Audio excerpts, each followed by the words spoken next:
Ready start. महोदय, हमारे जीवन में संगीत का व्यापक स्थान है। भारतवासियों को अपने प्राचीन युग से अथवा अपने पूर्वजों से शास्त्रीय संगीत के रूप में एक बहुमूल्य निधि मिली है। हमारे पूर्वजों की दृष्टि से संगीत का ध्येय आध्यात्मिक साधना था और उन्होंने संगीत का इसी आदर्श के अनुकूल विकास किया।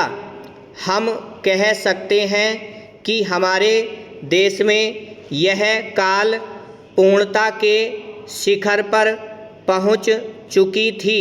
संगीत के ध्येय के संबंध में आज हमारे विचार चाहे कुछ भी हों, यह सभी स्वीकार करेंगे कि इसमें सामंजस्य की ओर ले जाने वाली और वक्त जगत से ऐक्य का आभास कराने वाली शक्ति निहित है।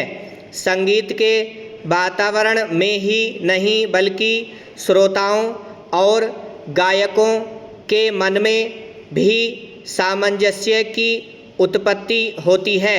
संगीत के उच्च ध्येय और व्यापक प्रभाव के कारण ही प्राचीन काल में भारतवासियों ने संगीत को जनसाधारण के सामाजिक तथा सांस्कृतिक जीवन में ऊंचा स्थान दिया था।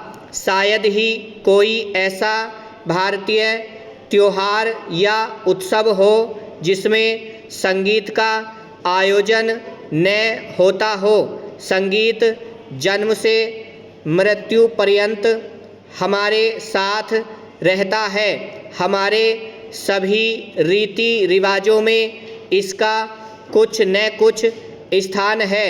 शताब्दियों से हम संगीत के प्रशंसक तथा उपासक रहे हैं और हमने इसकी गणना सदा मानव की उच्चतम साधनाओं में की है।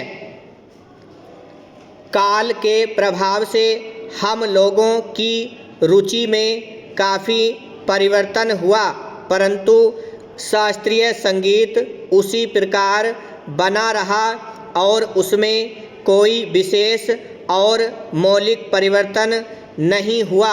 मुसलमान बादशाहों और अमीर उमरों के द्वारा संगीत को केवल प्रोत्साहन ही नहीं मिला, इसमें समय अनुकूल हेर फेर भी हुए और आज विशेषकर उत्तर भारत के संगीत ने उसी युग से प्रभावित और बहुत अंशों में अनुप्रमाणित होकर अपना नया रूप धारण कर लिया है। पर जो भी हेर फेर हुए वे हैं ऊपरी पोषक मात्र ही। भारतीय संगीत शरीर और आत्मा से अभी भी वही प्राचीन शास्त्रीय संगीत बना हुआ है।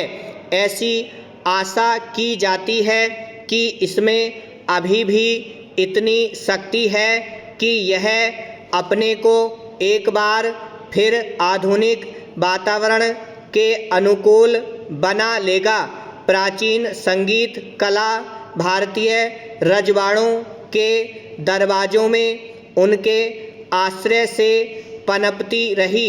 यह स्वीकार करना होगा कि भारतीय नरेशों द्वारा दिए गए प्रश्रय के कारण संगीत लुप्त होने से बच गया, परंतु यह भी मानना पड़ेगा कि इन वर्षों में भारत की जनता का शास्त्रीय संगीत से बहुत कम संपर्क रहा। अतः जनता और हमारे परंपरागत सर्वश्रेष्ठ संगीत के बीच एक खाई पैदा हो गई। यदि हमें संगीत को जीवित रखना है और सहस्त्रों वर्ष पुरानी इस अमूल्य परंपरा की रक्षा करनी है तो हमें इस खाई को पाटना होगा। यदि यह आवश्यक हो तो शास्त्रीय संगीत में ऐसे संशोधन करने में कोई बुराई नहीं जिनके फलस्वरूप यह लोकप्रिय बन सके।